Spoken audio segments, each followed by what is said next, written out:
কথাটা শেষ করেই হন্তদন্ত পায়ে ছুটে বেরিয়ে যায় মেহেদি। একবার পিছন ফিরেও দেখে না কন্দুনরত ইভাকে। তার বুকটাতেও জ্বালা করছে। ইভার থেকে পাওয়া ধোঁকাটা সে কোনোভাবেই হজম করতে পারেনি। দীর্ঘ 3 বছরের সম্পর্ক, ক্লাস 9-এর শুরু থেকেই প্রেমের শুরু। সম্পর্কটা নিয়ে অনেক বেশি সিরিয়াস আর পজিটিভ ছিল মেহেদি, কিন্তু দিন শেষে কী মিলল? ধোঁকা। ইভা অশ্রুসিক্ত নয়নে সং হয়ে সেখানেই দাঁড়িয়ে রইল। ভিতরটা জ্বলে যাচ্ছে। নিজের করা ভুলের জন্যই আজকের এই পরিণতি। ইভার কোলে কল আসতেই সে জ্ঞান ফিরে পায়। ফোনের স্ক্রিনের নামটা একবার দেখেই সে দৌড়ে ভিতরে চলে যায়। সাগর লাইনেই ছিল।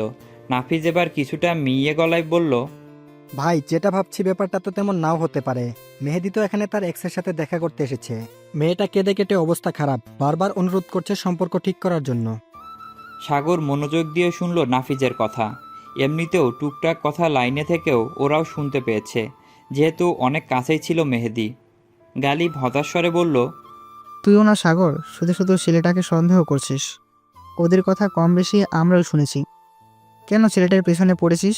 সাগর চোখ তুলে শীতল দৃষ্টিতে তাকালো গালিবের দিকে।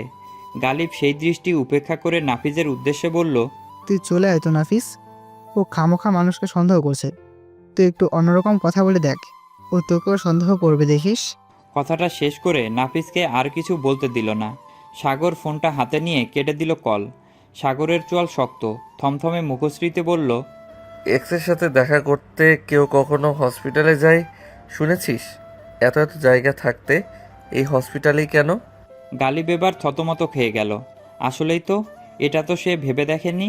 এত জায়গা থাকতে হসপিটালই বা কেন বেছে নেবে? তবুও নিজেকে ঠিক প্রমাণ করতে সে বলল, দেখ সাগর, যাকে তাকে সন্দেহ করা বাদ দে। এমনও তো হতে পারে এক্সট্রা ওকে থ্রেট দিয়ে হসপিটালে নিয়েছে। Think positive. নেহাল বিরক্ত হয়ে বলে, অনেক হয়েছে। আর গালিব, শুধু শুধু এনার্জি লুজ করিস না। যে ছেলে নিজের বাবা, চাচা, ভাই সবাইকে সন্দেহ করতে পারছে, আর সেই ছেলে সে কিনা মেহেদিকে সন্দেহ করবে না, তার কি গ্যারান্টি? বলতো সাগর, নাফিস কি উষাকে দেখে মেহেদির সাথে? দেখেনি?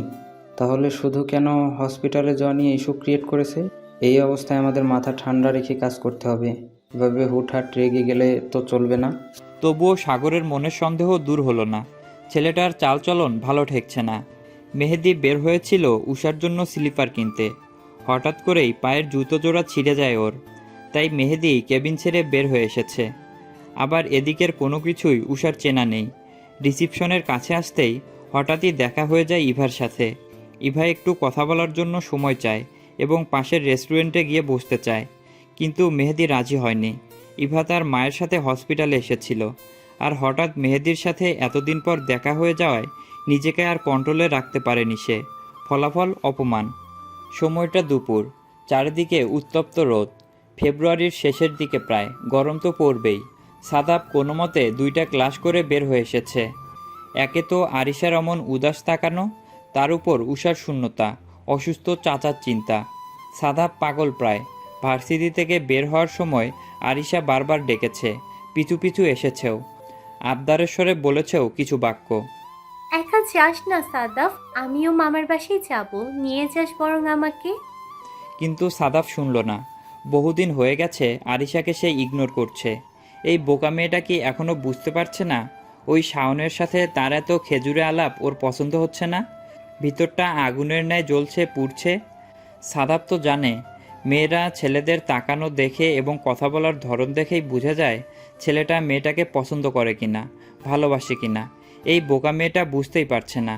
সেদিন কেন ভার্সিটিতে ওই ছেলেটাকে ডাকতে হলো? একটা বাইরের ছেলের সাথে এত কিসের আলাপ? সাদাব তপ্ত নিঃশ্বাস ফেলে। এই মেয়েটাকে কি সে ছেড়ে দিবে? সময় দিচ্ছে, যত উড়ার উড়ে নিক। সময় হলে পাখিকে সে এমনিতেই খাঁচায় বন্দি করবে। তার নিজেরও শ্রম দিতে হবে না, পাখি নিজে এসেই ধরা দিবে। আপাতত সেই ব্যবস্থাই করছে সে। সাদাব বাসায় এসেছে ঘন্টা পেরুবে প্রায়। শরীরের ঘাম শুকিয়ে এসেছে। এবার শাওয়ারটা নেওয়া যায়। বেশ সময় নিয়েই শাওয়ার শেষ করে উদম শরীরে কোমরে অফ হোয়াইট রঙের একটা টাওয়াল জড়িয়ে বের হয়েছে সে। গলায় নেভি ব্লু রঙের একটা টাওয়াল ঝুলানো। ভেজা শরীরটা যে মোছেনি তা দেখেই বোঝা যাচ্ছে। সাদাফ এই অবস্থাতেই গিয়ে দাঁড়ায় আয়নার সামনে। জেনেটিক্যালি সে একটু নাদুস নুদুস টাইপের। তবে বাসার ছেলেমেয়েরা ফিটনেস নিয়ে কনসার্ন থাকলেও এবেলায় সাদাপ একটু পিছিয়ে। সপ্তাহে 2 থেকে 3 দিন জিম করতে যায়। এতেও যেন তার পেটানো ফর্সা শরীরটা, হালকা ফুলে ফেপে থাকা বাইসেপ এবং গোল গোল মুখশ্রীটা মেয়েদের আকৃষ্ট করতে যথেষ্ট। ভার্সিটিতে সবাই এমনি এমনি তো তাকে প্লে বয় বলে না।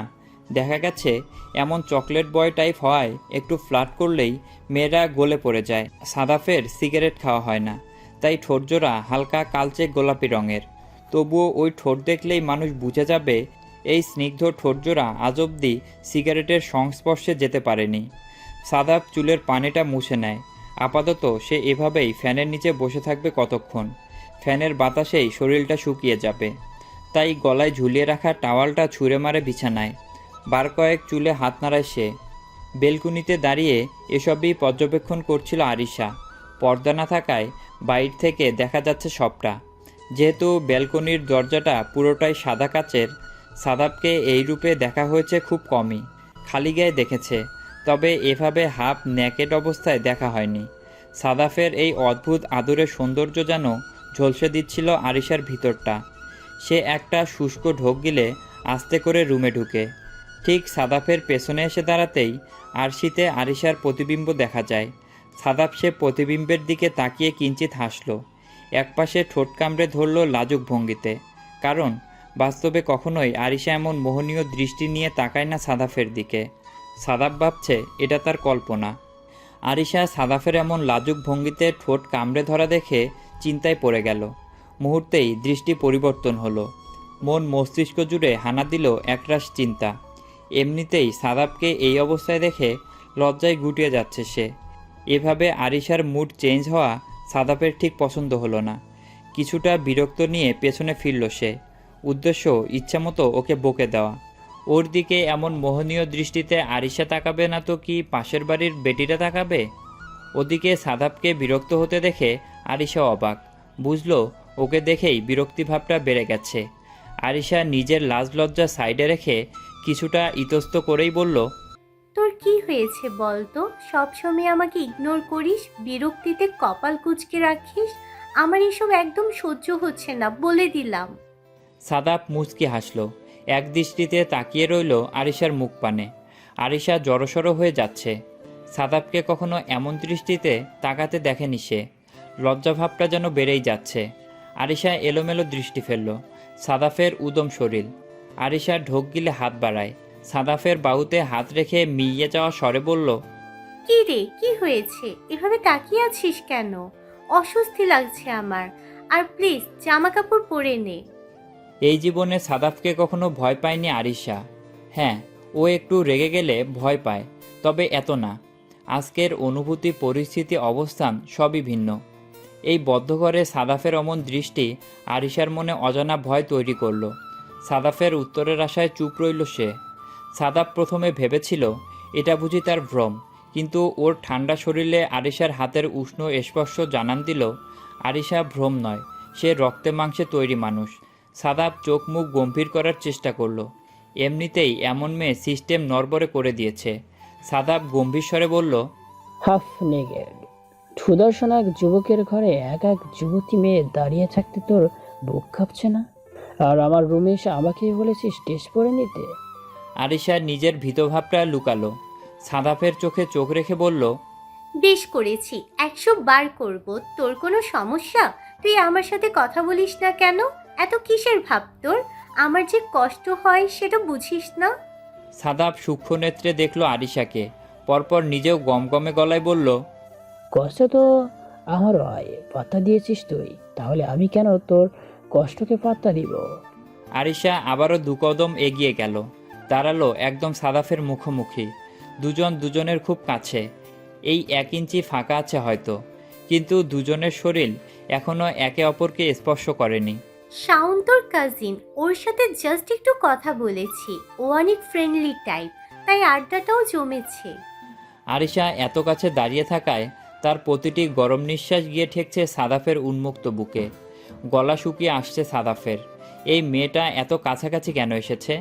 সাদাফ রাগী স্বরে বলল, এই মেয়ে, আমার থেকে দূরে দাঁড়িয়ে কথা বল, কাছে আসবি না একদম। আরিশার মাথায় আবারও গাঢ়ভাবে জিত চাপল। জেদের বশে সে কি করছে তার মস্তিষ্কও ধরতে পারছে না।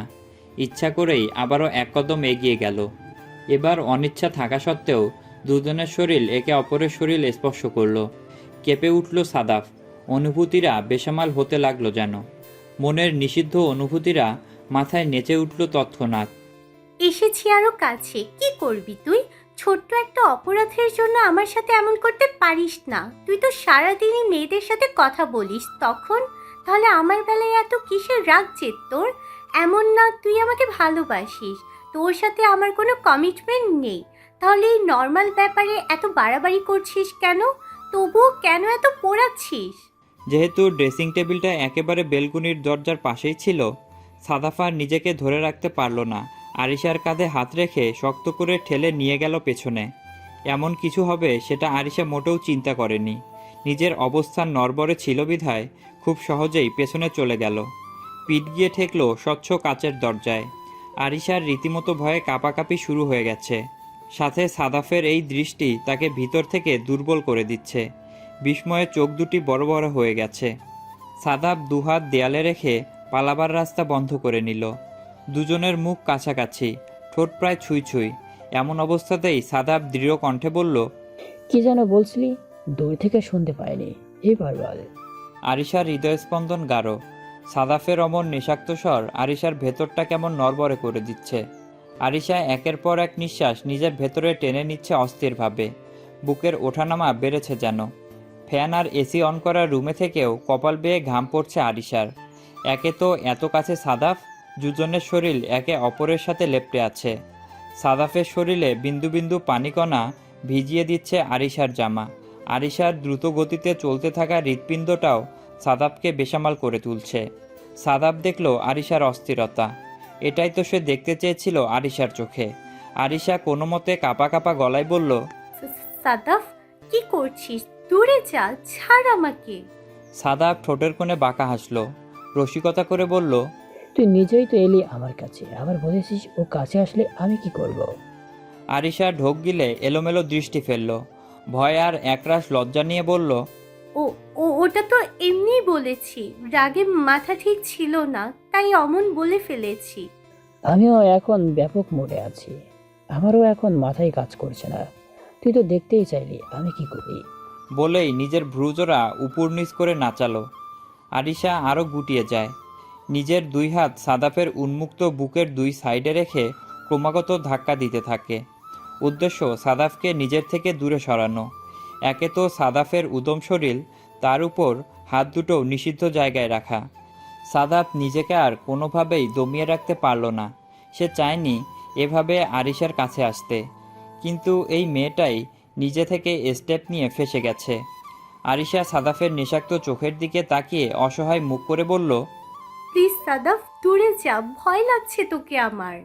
সাদাফ নিজের হাত দিয়ে আরিশার গালে স্লাইড করতে করতে বলল, ভয় লাগলেও তো আমার কিছু করার নেই। প্রথম পদক্ষেপে যেহেতু তুই নিজেই নিয়েছিস, আমার তো কিছুই করার নেই সেইখানে। আবার তুই কাছে এলে আমি কি করি সেটাও দেখতে চেয়েছিস। তোর ইচ্ছে কি করে অপূর্ণ রাখি আমি? কথাটা বলেই আরিশাকে আর কোনো কিছু বলার সুযোগ দিল না। গত কয়েকদিন মেয়েটা বহুত জ্বালিয়েছে তাকে। এবার সাদাফের পোড়ানোর পালা। সাদাফের বুকে রাখা আরিশার হাত দুটি হপ করে ধরে ফেলল সে।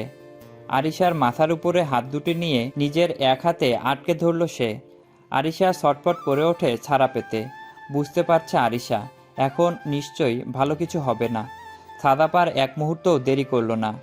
আর এক হাতে আরিশার গলা চেপে ধরে মিশিয়ে নিল কাচের দেয়ালের সাথে। পরপর নিজের রুক্ষ কালচে গোলাপি ঠোঁটজোড়া দিয়ে চেপে ধরল আরিশার নরম ঠোঁটজোড়া। বিস্ময়ে চোখ বড় বড় হয়ে গেছে মুহূর্তেই। হৃৎপিণ্ডটা বেইমানি করে ছুটে চলেছে অশান্ত ভঙ্গিতে। শরীরটাও যেন কেঁপে উঠল আরিশার। রাগ, অভিমান, ক্ষোভ সব মিলিয়ে তিক্ত এক অনুভূতি জন্ম নিল সাদাফের প্রতি। সাদাফ আরিশার থেকে কোনো রেসপন্স না পেয়ে ছোট ছোট করে কামড় দিতে শুরু করলো। লাজে, ভয়ে, অভিমানে আরিশার চোখ বেয়ে গড়িয়ে পড়ে কয়েক ফোঁটা নোনা জল। সাদাফ বুঝতে পারে আরিশা কাঁদছে, কিন্তু সে আর নিজের মধ্যে নেই। প্রেয়সীর ঠোঁটের মাধুর্য চুষে নিতে ব্যস্ত সে। আরিশা ভাবনা ছেড়ে হুঁশে আসতেই ছাড়া পাওয়ার জন্য ছটফট করতে শুরু করে, কিন্তু সাদাফ অনড়। হাতের বাঁধন আরও শক্ত হয় তার। নিজের সমস্ত ঝাঁজ যেন এক চুমুতেই উপলব্ধি করাতে চাচ্ছে মেয়েটাকে। ঘরের দরজা লক করা ছিল না, শুধু ভিড়ানো ছিল। রাফিদ শব্দ করেই রুমে ঢুকছিল। দরজার সামনে এসেই জোরে বলে উঠল, কিরে সাদাব, রুমে আছিস? আজকে যে বেরোনোর কথা আমাদের, ভুলে গেলি? আরিশা শুনলেও সাদাব শুনতে পায়নি রাফিদের গলার স্বর। এবার যেন ভয়ে আত্মারাম খাঁচা ছাড়া উষার। এই অবস্থায় রাফিদ তাদের দেখে ফেললে ব্যাপারটা কতটা অস্বস্তিকর আর লজ্জাজনক হয়ে যাবে। আরিশা এবার ছাড়া পেতে আবারও তৎপর হয়ে গেল। আরিশার এত এত ছোটাছুটি সাদাফের মনোযোগ বিঘ্ন ঘটাচ্ছে বারবার। আরিশাকে ছেড়েই দিবে প্রায়। সেই মুহূর্তেই রাদীপ দরজায় ধাক্কা দিয়ে একটুখানি ফাঁকা করে বলে, সাদাব ভাই, আছিস রুমে? রাদীপের গলার স্বর কর্ণকুহর হতেই আরিশাকে ছেড়ে দেয় সে। আরিশা অপমানের লজ্জায় মাথা নত করে রেখেছে, কাঁদছে মেয়েটা। সাদাব তাকিয়ে দেখল আরিশার লজ্জারাঙা মুখখানা। দুষ্টু হেসে নিজের হাতের উল্টো পিঠ দিয়ে ঠোঁট মুছে পিছনে তাকায় সে। সেই মুহূর্তেই রাফিদ সম্পূর্ণ দরজা খুলে রুমে ঢুকে। সাদাফ আর আরিশাকে এভাবে দাঁড়িয়ে থাকতে দেখে অপ্রস্তুত হয়ে পড়ে সে। আরিশা আর এক মুহূর্ত সেখানে দাঁড়ায় না, টালমাটাল পা দিয়েই দৌড় লাগায় উষার রুমের উদ্দেশ্যে। রাফিদ এবার বড়ই দ্বিধায় পড়ে যায়। কি করছিল দুজনে? সে কি ভুল কোনো সময়ে এখানে এসেছে? সাদাব বিরক্তি নিয়ে শুধায়, কি বলছিলে ভাইয়া? রাফিদের হতবিহ্বল নয়ন। আরিশার ঠোঁটের পিঙ্ক টির যে একটু হলেও সাদাফের ঠোঁটে লেগে আছে তা বেচারা বুঝলই না। রাফিদ লজ্জায় কাঁচতে শুরু করলো। সাদাফের দিকে আর তাকালো না, সেভাবেই বেরিয়ে গেল রুম থেকে। রৌদ্রোজ্জ্বল ঝলমলে দিন, চারদিকে গরমের হাঁসফাঁস অবস্থা। সূর্যিমামা তার জেতি তাপ ছড়িয়ে দিচ্ছে নিষ্ঠুরভাবে। বাইরে এই কড়া রোদেও এক বিন্দু অবসর নেই সাগরের। সে এই জায়গা ছেড়ে ওই জায়গায় খুঁজে ফেরে নিজের অস্তিত্বের সাথে মিশে থাকা স্ত্রীকে। আজ 3 দিন হয়ে গেল মেয়েটা তার নজরের বাইরে। 3টা দিনে না একবারের জন্য উষাকে দেখতে পেল, আর না একবার ছুঁতে পারল। কণ্ঠটাও শুনতে পারেনি। ভিতরটা হাহাকার করছে সাগরের। নিজেকে বুঝি আর ঠিক রাখা যাচ্ছে না। এবার বুঝি সে নিজেই মারা যাবে। দমটা তার আটকে আসতে চাইছে। নীল শাড়ি পরিহিত, খোলা চুলে এক হাস্যোজ্জ্বল ঝলমলে মেয়ে বাচ্চা। বয়স আর কত হবে? এই 11 কি 12? তবুও দেখে বোঝার উপায় নেই এই মেয়ে একটা বাচ্চা। শাড়ি পরার দরুন দেখতে 14 থেকে 15 বছরের কিশোরী মনে হচ্ছে। কানে বাগানবিলাস ফুল গুজে দাঁড়িয়ে আছে বাগানবিলাস গাছের নিচে। তীব্র বাতাসের প্রকোপে গাছ থেকে ঝরে পড়ছে ফুল, যা অনায়াসে মেয়েটির অঙ্গ ছুঁয়ে দিচ্ছে। দূর হতে এই মোহনীয় দৃশ্যই দেখছিল একটি কিশোর। মেয়েটির হাস্যোজ্জ্বল মুখ ছেলেটির মনকে প্রশান্ত করে তুলল। একদৃশ্যে তাকিয়ে রইল সেই দিকটায়। হঠাৎ করেই ছেলেটি 1 পা 2 পা করে এগিয়ে যায় মেয়েটির দিকে। হাত বাড়িয়ে ছুতে গেলেই হাওয়ার সাথে মিলিয়ে যায় মেয়েটি। ব্যতিব্যস্ত হয়ে যায় ছেলেটি, চিৎকার করে বলতে থাকে, কোথায় যাচ্ছিস তুই? কই গেলি? তোকে দেখতে পাচ্ছি না কেন আমি? শুনতে পাচ্ছিস? কথাটা শেষ করেই ধরফরিয়ে ঘুম থেকে উঠে যায় সাগর। আশেপাশে নজর বুলিয়ে বুঝতে পারে সে নিজের ঘরেই আছে। বাকিটা যা সে দেখেছে, অনুভব করেছে, সবটাই তার ভ্রম বা স্বপ্ন। শরীরটা ঘেমে জবজবে অবস্থা। কাঁচা ঘুমটা ভেঙে যাওয়ায় মাথা ব্যথাটাও বেড়েছে। সারা রাত জেগে থেকে কখন যে চোখটা লেগে গেছে টেরও পায়নি সাগর। দিনরাত না খেয়ে না ঘুমিয়ে পড়ে আছে নিজের স্ত্রীকে খুঁজে বের করতে। আর এসবের মধ্যে যদি দেখে এমন একটা দুঃস্বপ্ন, তাহলে কি আর মন মেজাজ ঠিক থাকে? সাগর বিছানা ছেড়ে উঠে দাঁড়ায়। ব্যস্ত পায়ে এগিয়ে যায় ওয়াশরুমের দিকে। জলদি তাকে বের হতে হবে। দুপুর 12টার কাছাকাছি। উষা খুশি খুশি মুখ নিয়ে বসে আছে বাবার পাশে। মনটা আজকে তার একটু বেশি খুশি। নাহিদ ভুঁইয়া অসুস্থ হয়েছেন গত 10 দিন থেকে 12 দিন হয়ে যাবে। এই কদিনে উন্নত মানের চিকিৎসার দরুন অনেকটাই সুস্থতা লাভ করেছেন তিনি। আস্তে আস্তে মুখের বাঁকাটাও স্বাভাবিক হয়ে গেছে। রাত থেকে আধো আধো বুলিতে বলতে চাই কিছু। সকালে তো আস্তে করে উষা বলেই ডাকতে পেরেছেন তিনি। ডক্টর বলল আর কিছুদিন গেলেই কথাও বলতে পারবেন তিনি। হয়তো কথা বলতে গেলে একটু আটকে আটকে আসবে। প্রথম প্রথম এমনই হবে। এই খবর পেয়েই খুশি সে। মেহেদি নেই হসপিটালে। নাহিদ ভুঁইয়া সহ্য করতে পারে না ওই ছেলেকে। দেখলেই রাগারাগি করেন, রাগ দেখান। উষা আর মেহেদি বুঝে মেহেদির উপস্থিতিতেই এমন করছেন তিনি। কিন্তু উষা বুঝে পায় না এমন করার কি আছে। ছোট থেকেই তো মেহেদিকে খুব আদর করতেন নাহিদ ভুঁইয়া। তবে এখন কি হলো বুঝে পায় না উষা। কাল রাতেই মেহেদি বাসায় গিয়েছে, বলেছে আজকে দুপুরের দিকে আসবে। নাহিদ ভুঁইয়া ঘুমোচ্ছে। উষা পাশে বসেই বাবাকে দেখছে মুগ্ধ দৃষ্টিতে। উষা খেয়াল করলো এই যে 2-3 দিন যাবৎ সে বাড়ি ছাড়া, সাগরকে দেখতেও যাচ্ছে না। তবুও উষার মন খারাপ হলো না একবারও। আশ্চর্যের ব্যাপার, অন্য সময় হলে ঠিকই সাগরকে দেখার জন্য ছটফট করত। সাগর ভাইকে দেখার জন্য অন্তর পুড়ে যেত। কত শতবার গ্যালারি ঘেটে সাগরের ছবি দেখত তার হিসেব নেই। কিন্তু আশ্চর্যজনকভাবে এমন কিছুই উষা করল না। সাগরের জন্য মন খারাপ করতেও দেখা গেল না ওকে।